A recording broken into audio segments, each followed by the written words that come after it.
Now that we've gone through the basic process of cutting through thin materials and engraving upon materials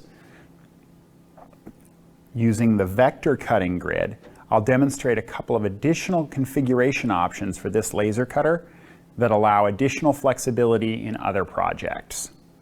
To remove the vector cutting grid, first lower the grid height to its minimum setting using the down arrow on the top of the machine.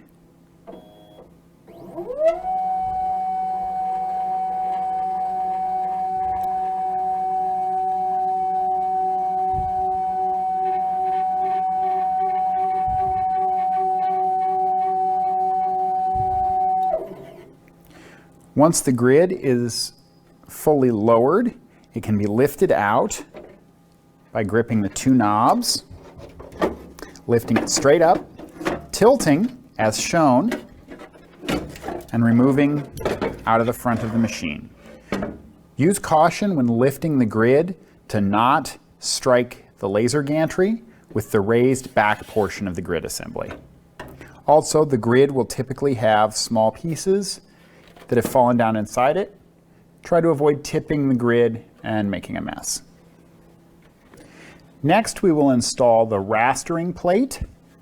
This solid metal plate is placed inside the machine to support heavy pieces that, because of their size, would damage the delicate metal fins of the vector engraving plate. To correctly install this plate in the proper orientation, view the back, locate the electrical connector. The electrical connector on this side connects to a plug in the right-hand side on the bottom of the machine. Grip the plate through the holes. Gently lower the plate into place and gently press into the connector. The plate should sit level and firm without a great deal of pressure. Okay.